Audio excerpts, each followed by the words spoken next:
Hello, welcome back to, oh my god, I was about to say welcome back to another episode of This or That. Oh, hi, welcome back to another episode of This or That. Today we're going to be talking about a couple different This or That's. Today we're going to be talking about quality of coffee. I happen to have gotten the shittiest quality out there. Dunkin'. Pesticide, mold, friendly Dunkin'. It's really like not that noticeable, like at all. I just look so pretty without this glare. Okay, come on. For those of you who are watching on the tube, you will see that there's a glare on my face. And when I put my hand up like this, the skin, everything looks much more peachier. Isabel's obsessed with glare and I can barely see it, so sound off in the comments. Can you see the glare? Can you not see the glare? Can you see the glare? Which way do I look better?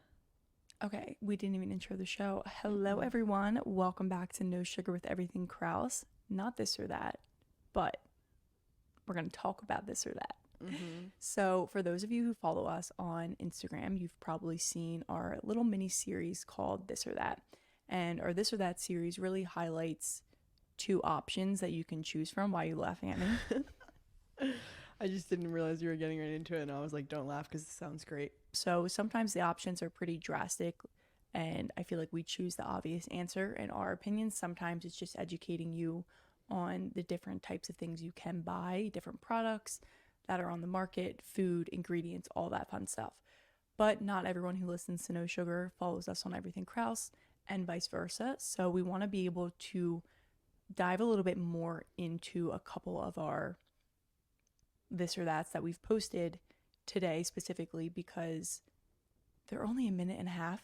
You know, you don't have that much time, so I feel like we both struggle getting it down to a minute and a half because we could go on tangents about what we're posting about because I feel like we're truly passionate. So that's why we're bringing it to the podcast today, to highlight them a little bit more.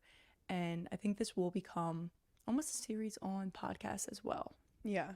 Yes, we definitely want to make this an ongoing series for the podcast as well, just because, as Kateri said, there is so much information we want to share with you guys, and it's very hard to fit it into a minute and 30 seconds. We often leave out the things that we feel are less important, but they're still important facts. So that is what this podcast will enable us to do. So today we are highlighting 3 This or That's that are really centered around food and nutrition. As we said in our last episode, we really want to start talking to you guys about more nutrition on here. So we thought this would be a great way. And it's also 3 things that we actively are choosing over and over again in our daily lives. So we make this choice for the healthier option every single day. I think both of us really do, and we really embody them. So we thought they would be a great place to start for This or That series. Yeah, definitely a good place to start. And so many, I don't even know what number we're on right now, like 38 or 39. So that means 39 weeks, which always makes us laugh. Like we just started this and we're like, when are we stopping? Because I truly enjoy doing them. It's such a fun way to like educate people. And also, like, I learn things, but like as Will said, these 3 that we've chose to talk about today are truly things that were obvious ones to do as a This or That because we do use and do them every single day. So with that being said, let's get into it. This or That number 175. So starting off with our very first This or That. So This or That number 1, we talked about coffee creamer. So as you guys have heard us talk about, we love coffee and we have it every single day. But it was either, there's this little shake in our coffee. We wanted to have an enjoyable coffee, a little sweet, something good that we could have every day without feeling guilty about having it or without compromising the coffee with the ingredients. So we made the switch. When did this happen? I would say like a little bit before the This or That came out. Anyway, we started using it a while ago because we had been using a store-bought creamer that was okay, but it still had like stevia and monk fruit or one of those in it. And my god, that creamer was so good. I know, it was so good, and we were using it all the time, and I'm like, wait a second, I feel like this isn't really that great for me. So we were like, why don't we just add maple syrup to our coffee? So we gave it a go, and it's kind of what we came up with. It's life-changing. Like, literally life-changing. And I feel it's so funny because it's so life-changing that I'm like, this has to be unhealthy. because it's just like exactly the sweetness I want in my coffee, and it's exactly what I'm looking for when I do go to Starbucks or I do go to these fun coffee shops. It's like I'm looking for this order. So it's so hard these days, because now when I do go to a coffee shop, like the DCTs or the sweet drinks aren't even worth it to me, because I'm like, well, I just prefer maple syrup anyway. Like that's what I most enjoy. Yeah, like I get my sweet coffee fix from the maple syrup, and I do feel like I've created almost a bad habit of now wanting like a little sweetness in my coffee, but it's like one little thing I have a day. I'm okay with that. And after doing some research on maple syrup, I do find that there's benefits for maple syrup. And what we have like a tablespoon in our coffee every single day. I've been starting to pour hefty pours. See, I've been cutting back a little bit because I don't, maybe it's the maple syrup we have right now. The other day I felt like I did like a hefty pour, but I thought it was normal. I was like, oh, maybe it's a little hefty. It was just like too sweet. You know, when something's too sweet, I'm like, okay, like I wanted a little bit of that coffee bitterness. Yeah. And it was just a little too much. Can't relate, but yeah. So I pulled back a little bit, but so I guess really this or that was us comparing maple syrup and milk to a store-bought coffee creamer like Coffee Mate. I feel like Coffee Mate's a very popular store-bought creamer, but if you look at the ingredients in the majority of store-bought creamers, they are actual trash. Like seed oils in them, gums to really thicken them and fill them up and keep them stable on the shelf. All that is disrupting your gut. It's disrupting your hormones. They're actually one of the most unhealthy ingredient lists I feel like I've ever read when I look at coffee creamers. I'm like, okay, it's not the worst. Of course, there's other things out there like a Twinkie that you look at those ingredients, but like, okay, I expect that of a Twinkie. Yeah. When I look at a coffee creamer and I'm like, this is a simple splash going in my morning beverage and this is what I'm taking in, I do not want that ingredient label. Like that is way too crazy for me. I can't even believe that. No, that literally. they can sell those products. I have the caption that we wrote for this or that, and the French vanilla Coffee Mate creamer has sugar, artificial flavors, a blend of high oleic soybean and or canola oil, carrageenan, and a long list of other ingredients, which those are the starting ingredients. That's so like the main ones. And for those of you who don't know, I just want to point out here, Kateri, when you read an ingredient list, the ingredients that are at the beginning of the list are what that product is most made up of. So if there is cane sugar as the first ingredient, that product could be 70% of cane sugar. And then it dwindles down as the ingredients get farther and farther from the top. Yeah. So starting off strong with sugar. Awesome. Oh, and then we have artificial flavors. Perfect. Just a beautiful blend. Of everything we hate. Soybean and or. It's the and or that gets me on ingredient lists when it's like and or canola oil. It's like, oh, lovely. It's like and canola oil, please. Yeah. Yeah. Like that's just awesome. Or they just chuck it in a bucket and pump it out into this stuff. So it's just little things like that you might not even realize you are damaging your health with, because you're like, oh, I'm just having a splash of creamer. I don't even have a full tablespoon of it. But over time, you know, we've been having maple syrup for over a year in our coffee. So imagine if we were using this coffee creamer, that's 365 days in a year times how many years are you drinking it? You know, like all of that adds up, and it's important to nip little things like that in the bud before, you know, you kind of go on too long and get like too addicted to these things and then never want to stop. And then it's just a spiral effect. And I feel like this is one of those things that if you're like, oh, like I don't know where to change and I don't know what I'm doing wrong, like it's little things like that can make such a difference. And I'm not saying that I don't have sugar in my coffee, because I have maple syrup, which is a more of a natural sugar, but it's still sugar. But in my opinion, if I'm going to compare organic maple syrup to that long list, it's not even comparable. Like the option or the choice is so obvious to me. And I'm telling you, if you guys try it, we froth ours into it. So if you're doing it, I recommend doing maple syrup and milk and mixing that somehow, either hot or cold, whatever you do, and then adding it to your coffee, just because when the milk is mixed with it, you really get the flavor all around. But you will literally, I'm telling you, you'll fall in love and you won't want to use these other creamers. Like you could add some vanilla if you want it to be a little vanilla, add some cinnamon. There's so many places that you can take it just using maple syrup and milk as the base. Yeah, like I even did an extension of it for fall and for Christmas in This or That series, where I did like a pumpkin spice latte using this same recipe, and then I also did a Christmas cookie one with maple syrup and just added different ingredients. Exactly. So you can tailor it however you like and get creative with it. I also want to add that I feel like this is just the biggest backlash we've gotten on This or That is people argue everything in moderation. You know, like, I'm not perfect. What if I want to go have that Starbucks coffee? That's not what we're arguing here. We're arguing what Kateri just said of, if you do this every single day, if you're having those creamers every single day, yes, it's only a little amount, but that buildup will cause long-term effects. And if you are someone who is like, I'm eating healthy, I'm doing this, like, why is my skin still breaking out? Asking all these questions, like, it can still be these little actions that are causing all of these things in your life. Like, it doesn't need to be some big way of eating that you change, like, oh, I stopped fast food and I changed to this lifestyle. Like, coffee creamer matters. It's something that you're taking in every single day, especially if you're a coffee lover. It may be the most consistent ingredient list that you do take in. So therefore it's one of the most importance that you should pay attention to. So for everyone who does argue with us, we are not saying that you can't treat yourself to a Starbucks coffee. I mean, listen, I probably never will, because I don't think any of their coffee is worth like 35 grams of sugar. I just don't believe in that. But we're not saying that you can't do that. We're just saying that's not something that you should be doing daily. And that's a fact. That's not a personal opinion. That's a fact according to the ingredients. Yeah. Hate to tell you. Every single day is not moderation either.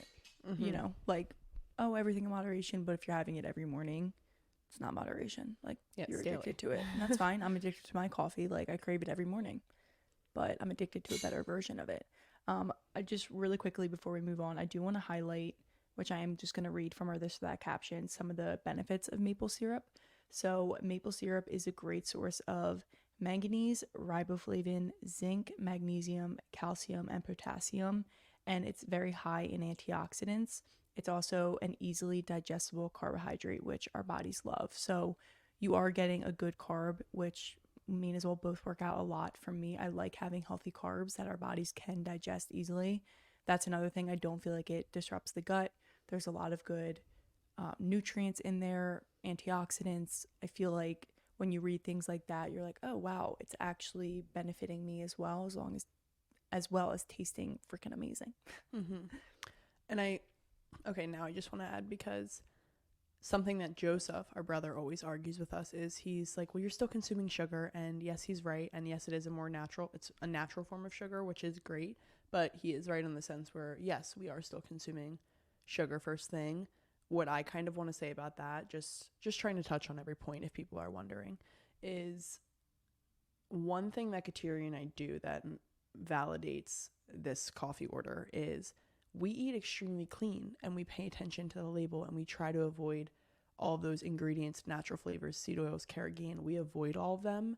So when I have this coffee, my body is processing the sugar very well. Like, I listened to Paul Saladino talk about this. If you are out there eating Twinkies and DP dough and ordering Wawa every single night, don't add maple syrup to your coffee. You got to get off that. But if you're eating super clean and super nutritious throughout the day, or super whole foods, sure, add maple syrup to your coffee. Your body will be able to digest that. So that's kind of my argument on it, is where, like, I'm not going to cut that little joy out of my life when I am so strict on everything else that I consume. I'm going to allow myself to have this, especially because it is natural. The only ingredient is maple syrup. So I want to add that, because I am literally a sweet coffee lover. Like, I drink coffee for the sweetness, so I'm not ashamed to say I'm addicted to the maple syrup order. And that's also a side note for all of our sweet coffee lovers. Like, if it works for me, it's gonna work for you, because I have a sweet tooth. Let me tell you, she does love her sweet coffees as well. Okay, our next This or That is number 32, and we are talking about pasture raised eggs. So there's a couple different types of eggs you can buy when you walk into a grocery store. So we specifically wanted to do this or that because it's kind of confusing. You read all these labels and they all almost sound great. You're like, oh, cage free, free range, pasture raised, like all these chickens sound like they're living the life, but that's really not the case. So kind of going through each one of those and explaining what each term means, because for a while I had no idea what to pick. And I was very confused. And then I saw a couple of videos and was like, okay, this is good. And like Isabel said in the beginning, we both eat eggs every single day. So this is a decision that we're making every single day.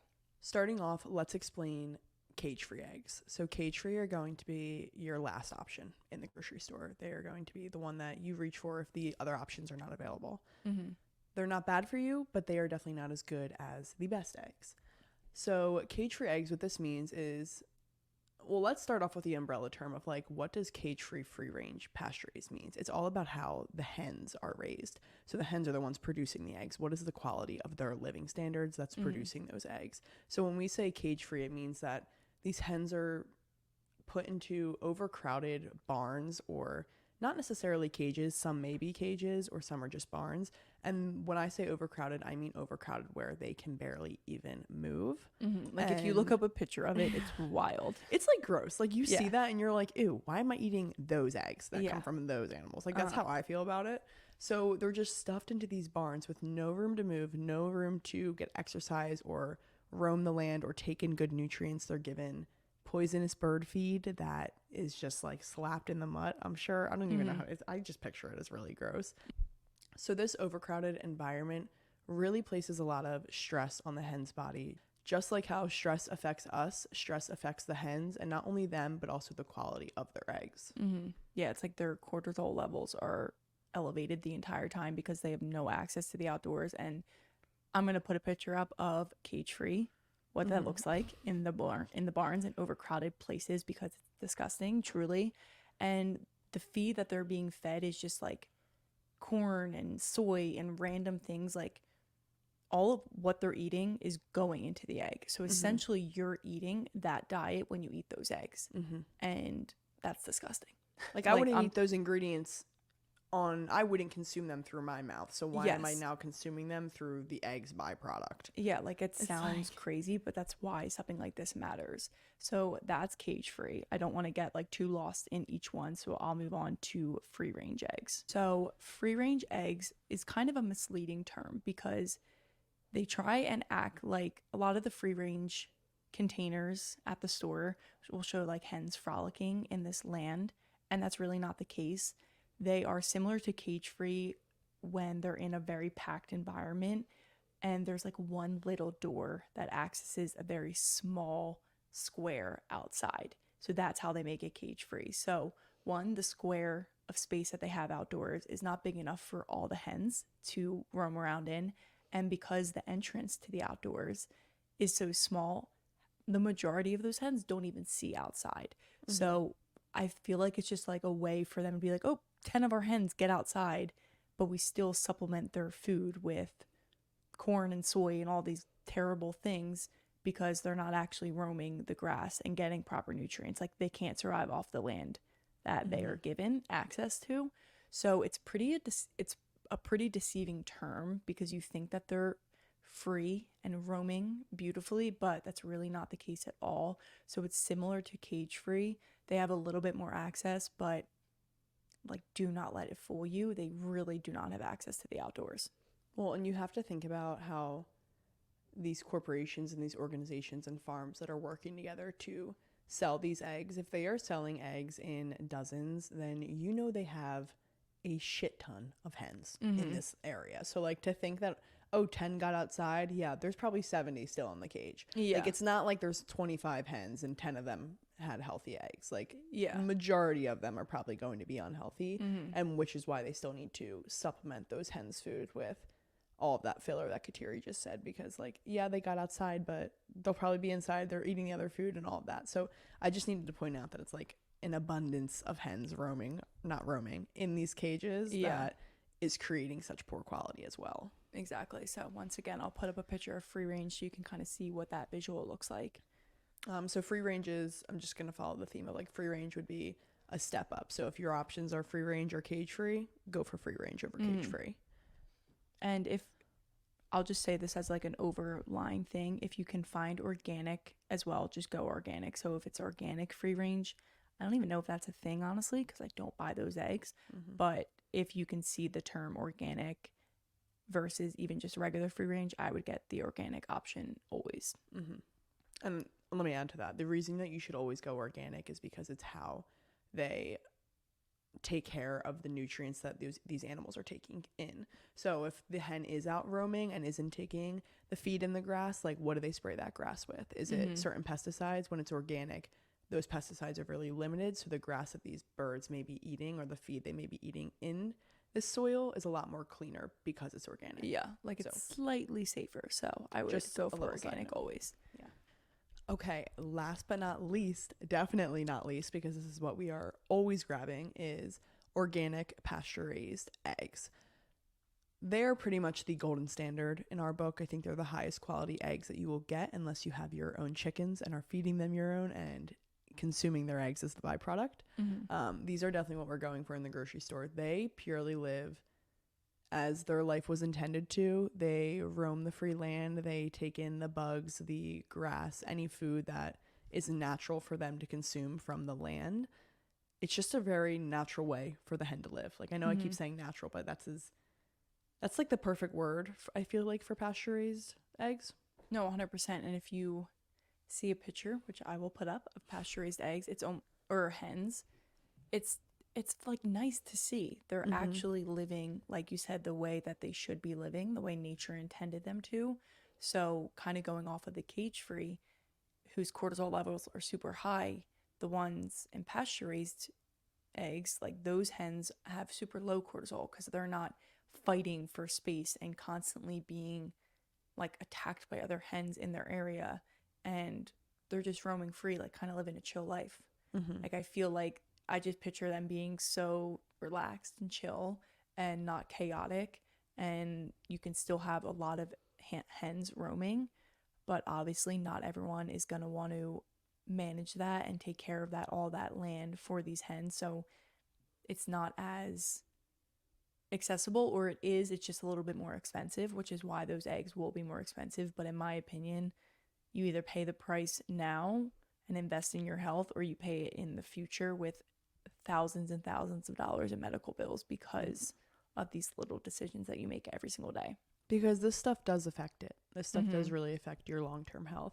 And I want to add to that, Kateri, about the cost, because people do argue, pasture-raised eggs, yeah, they are $8.99 in the grocery store right now. That sucks. They are getting a little bit lower. Maybe not in Philly. You're in Philly, but yeah, true. They've gotten a little bit lower. But I understand looking at the egg selection and seeing $2.99 versus a $5.99 and still not wanting to pick up that $5.99. But like Kateri said, understanding what really helps me pay that price is understanding why they're that expensive. Like when I understand what goes into raising hens to produce pasture raised eggs, I'm like, yeah, that makes sense. That's a longer process. That's a more hands-on process where it needs more guidance and more workers. Like they should be more expensive. Upkeep. Exactly. So to me, it's almost like a sign of like they're more expensive. The hens and not only like the eggs were treated better and are higher quality, and that's why I'm buying them. So like to me, a higher price indicates more work. It's like that's why canola oil is so cheap. That's why olive oil is more expensive. It's like no, literally, and it's like the everything name on these eggs does matter, and so you are paying for the name, but you're paying for the quality. And I will always choose quality over quantity. I will choose something higher priced if it's higher quality. I don't like high price if it just doesn't even matter and it's just because it's the brand name.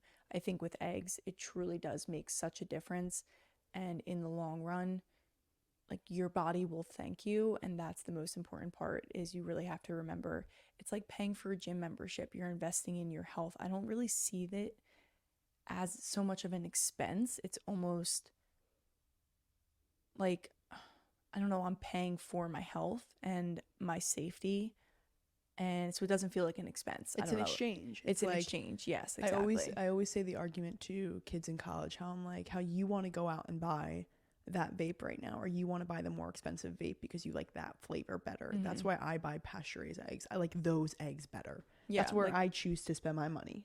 You'll go drop hundreds of dollars at a bar, but not hundreds of dollars at a grocery store because you don't want to buy the good food. Like healthier food is more expensive because it's harder to upkeep for a reason. And I don't know. I just think that's an important thing to note. So yeah, it is. Obviously, we are choosing the pasture-raised eggs. Quickly, wait, I kind of want to go. I was gonna say, I kind of want to give you guys a little bit more information just about, I'm going to read from our caption about pasture-raised eggs. So not only as we express that the hens are a lot happier in this environment, but they also have a lot better nutrition profiles because they are living so naturally. So we're talking about higher levels of omega-3 fatty acids and vitamin D, lower cholesterol and saturated fats compared to their confined counterparts, so cage-free or free-range eggs. So that's just a way better nutrition profile that I'm okay taking in. Like, I'm not okay with taking in bird feed and all that poisonous shit. I'm okay with insects and bugs and all that protein. Yeah, exactly. And I feel like for a long time, one of the negative things that people were trying to say about eggs was the cholesterol, which is an older way of thinking, but maybe it's because all of the cage-free and free-range eggs actually do have higher cholesterol profiles because of the way that they are fed and the way that they are living. So that argument would make sense in those situations, but you can't really apply it when you're buying organic pasture-raised eggs. It's so funny because that argument comes out for so many different things, and I'm like, Yeah. you're so quick to blame it on the type of food instead of like understanding that one, it could be like an umbrella term like eggs, but there's so many different products of eggs and so many different ingredients that go And into like make red one meat, like certain egg. people say about red Yeah. meat, it's like there's a lot of different types of red meat that you can buy. The same with the eggs. So Like, it's so your crazy. poison I'm like, here. Exactly. The last this or that we're going to talk about today is number 35, which was all about cooking at home. So this is pretty self-explanatory when you hear that, but cooking at home is truly something I don't even question. I think that we are both very lucky that we grew up in a household where all we ate was home cooked meals, and I think our parents kind of viewed it as, one, that's what we do, and two, to feed 6 people at a restaurant like isn't cost effective. So maybe that was their way of thinking, but it ingrained so much into us as we got older and as we started paying attention to more quality and our health, that like, okay, cooking at home is also the better alternative for cost and nutrition wise. So it is something that we do every single day. I said to Tyler the other day, when the heck is the last time we ate out? Like, I seriously don't remember the last time me and him went to a restaurant and sat down. I don't remember last time I personally did, I guess in Key West when I was on a bachelorette party. But like, do you see that thumbs up next to my head? I don't know if That was that's crazy. I was like, I don't know. Our streaming thing that we use just put a thumbs up next to me, so they must have liked what I was saying. Who's ever watching? You were in Key Anyway, West. I just thought it was like crazy. I'm like, wow, I truly haven't eaten out in a while, and I think a lot of that comes with me like trying to save money right now, and same with Tyler. But it's also a really awesome feeling knowing It's that so like we don't resort to that like just because I'm coming over and we're getting lazy and don't feel like cooking. Like we still always do it. I personally love eating at home. Like Kateri said, maybe it's because it's how we grew up, but I love particularly being in control of the ingredients, which is the big factor that pushes me to cook at home. So there's like moments when people are like, oh, so what, you're never going to eat out? And it's not that I'm never going to eat out. It's that if I'm in a situation where it's just me, yeah, you're right, I'm never ordering out. Or it's Kateri and I, who I'm with a lot, like, yeah, you're right, I'm not going to make this special and order out. If it's a boyfriend I'm with, sure, bring me out to dinner. This is a special occasion. It's the company I care about. That's what always pushes me to eat at home, though, is like, until I'm in those situations, I'm okay with eating at home because I can control the ingredients and I can control exactly what's in my food. So instead of wondering, even if there's a chance it's cooked with canola oil, like, I know it's not. I know that I cooked the highest quality steak. I know that I cooked it in the highest quality butter. I know that all of my seasonings are high quality. I know everything going into my body. And not only does that make me feel good, but it allows me to think about the food I'm eating in a really healthy and conscious way. You know what I mean? Like, no, that's a good way of putting it. Like, I feel like sometimes when I go out to a restaurant, I actually make it worse for myself by beating myself up so much for like not knowing what's in the food that I then don't allow my body to process it, and I do feel the negative effects from eating out, which almost seems like a toxic cycle, but I can't help it when I know that I could be making something cleaner. I do think because we don't go out to dinner that much, it does make it even a little bit more enjoyable to be able to, like the one night when we went out to that Greek restaurant, we both enjoyed our meals so much, like the company of each other. We hadn't gone to like a sister date or sister dinner in a while. So like that felt good and we both enjoyed it. But that was like the last time we've done that, and that was a month ago, whenever. And it's not And something we're doing.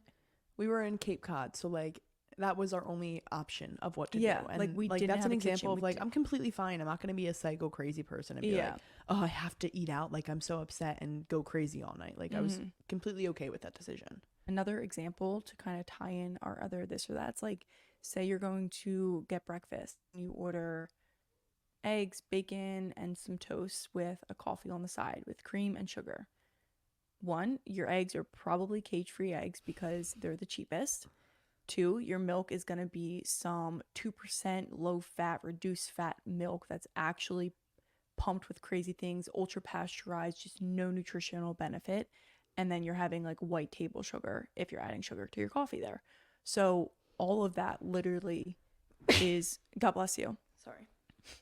All of that is literally like what we just kind of debunked, and why we said the opposite of what we're choosing. Like, you aren't getting that choice when you go out, and that to me matters more than the act of going out. You know, like I would rather, I find more joy in that than going out. Yeah, me too. And I think if people are listening, they're, you know, maybe you're in a relationship and you like to go out with your boyfriend, your significant other. So yeah, you can make cooking at home a fun thing for yourself. You can make it like a fun date night. I feel like, you know, I referenced Tyler and me and him going out.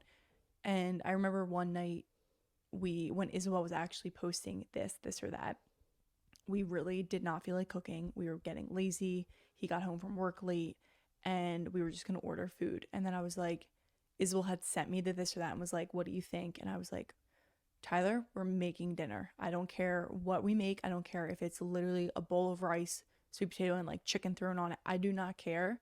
We're making dinner.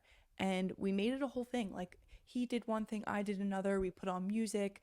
Like, it just became a whole nother date. Like, we didn't even realize what we were doing. And then after, we felt so much better. It was an enjoyable experience for both of us. We got to bond. And I felt like it was so much better than just like ordering takeout and sitting on the couch and eating that, you know. Yeah. We both felt healthier after. We didn't feel like full and gross, because you just tend to eat more when you eat out or you order takeout, because that's just what happens. Like, Yeah. it's just a common like thing. when you're cooking food, it's like you go part of the meal is going through the entire process of cooking it, that by the time you get to actually eating it, I'm never really that, not that I'm not excited by the time I'm eating it. I'm just like, oh, like I've been doing this for 30 minutes now, versus like takeout gets here and it's like, oh my God, the food's finally here. And you like sit down and rush to eat and you scarf it all down. And I feel like the process is just longer with making it at home and more intuitive. And takeout is very like No, that's gobbling it up. You know, literally, like, you're kind of ravenous when it comes, because you have been waiting for the food and you weren't doing any of the prep for it. Exactly. Also, like, another obvious thing about eating out and / ordering takeout is the expense. Like, it is way more expensive. And yes, you can go to a grocery store and spend a lot, but that food is going to be dispersed over a couple days, maybe a week, however long you can like stretch that food out, versus spending like $100, $150, 200 if it's two of you on one meal.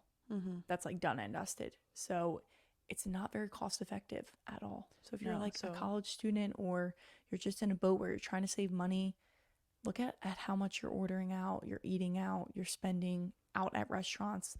All of that adds up super quickly, and that can make a big difference in a paycheck, in your month-to-month living. 100%. Don't be bitching at $5.99 eggs and then be spending $150 on one meal. For real. What's that about? You're choosing the unhealthy option for both. Like, it's just not. Like, oh my God. And the cost is your health. That's the craziest thing to me. Not only is it costing you a lot more money, it's also costing you your health.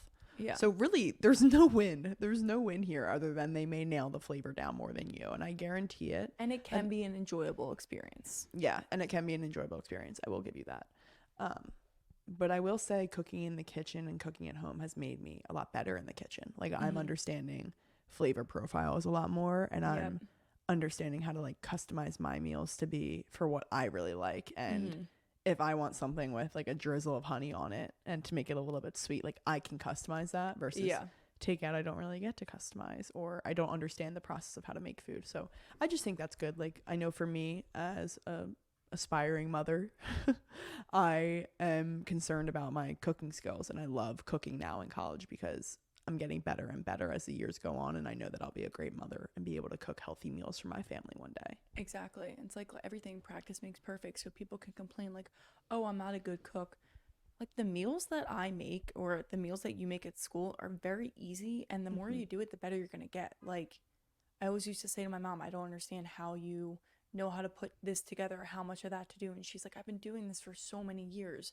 Like I better know how to do this. And even now, like Sandra says to me all the time, he's like, you're like, I just see you getting better. Like when you make me things, they get better every time because you're getting better at like the seasoning and what to put what with what and everything like that. Like you will get better over time. And especially when you're cooking for yourself, like who cares if it turns out looking ugly or maybe everything doesn't go together? Like it's just you. Who cares? Like that's my favorite part is I will have random things together, but like you said, I can customize it for my likes. Exactly. I'm the same way. My food's always ugly. Yeah, that's why it's never on EK. I'm like, this is a mishmash for Isabel, so if you're not me, you may not like this. But so I feel like the obvious answer there is just cooking at home. It's so much better, and I feel like this does round out, like, you know, this is the basis of nutrition and health and food. So explaining to you guys that this is truly a part of our life every single day, and we are always choosing cooking at home. We're always choosing organic pasture-raised eggs. We're always choosing the maple syrup with our milk over a store-bought coffee creamer. And you can make these simple decisions as well. You can make these changes one thing at a time, and the more you do it, soon you're going to be like, this is simple. Like eating and living healthy is simple, and it doesn't have to be overcomplicated. It can come down to just what eggs you're buying. You can still have the same breakfast, just change what eggs you use. And it's really... health is really as simple as that. I feel like everyone thinks being healthy and eating nutritious is a really big task and feat to take on, and it's super intimidating. But when you break it down to the simplicity of switch in maple syrup or switch your eggs or choose cooking at home, like those little actionable steps will lead you to a healthier life, and soon enough it'll be really easy for you to be so health conscious. It'll be really easy for you to live by the ingredients, to live by the natural, organic, homemade food, because you're incorporating it in these tiny, small steps within your day that eventually just lead to an ultimately healthier life. Like everyone always says to Kateri and I, like, how are we so disciplined with ingredients? How are we so disciplined with eating at home and making our food? And I'm like, that's not discipline at all. Like, it's not hard at all. I literally don't give ourselves credit for it. Like it just I'm is like, it's second nature natural. to us. It's literally natural. So you guys can get there as well if you start incorporating these little things, because I think the little things are what really helped us get to this point. Exactly. No, it's so true. The little things do build up over time. So we hope that you guys could really just gain some knowledge from us. I know that we are constantly learning and growing things each and every day. So still bringing that to our Instagram. If you don't follow us, definitely follow us. Look out for our This or That series. And also continue to look out for it on the podcast, because we will continuously bring this up. I think it's a great way to kind of put the hammer on the head a little bit more on these topics, that these little changes will really change your life. And I do think it's such a good foundation to start with, like your body and your health. So we hope that you were able to kind of gain something from this. And I enjoy talking about this. I could go on so long about each of these topics, because I truly am passionate about it. So I hope you guys enjoyed that. Yeah. Now I'm going to tell you guys what else you need to do to live a healthier, better lifestyle. And that would be subscribing to No Sugar, sending this podcast to a friend, sharing us, liking, commenting, interacting with us, following our Instagram, supporting us in any way that you wish, and sharing the wealth of No Sugar with your friends and family and anyone else who needs to hear it. We love you guys, and we love when you help support us, because it helps us grow, and that's the goal of this podcast. So thank you for all of your support, but please continue to support. Yes, if you're not subscribed on YouTube, literally go subscribe. Thank you so much. Click right there. Thank you so much. All right, we hope you have an amazing rest of your week, and we will see you next time.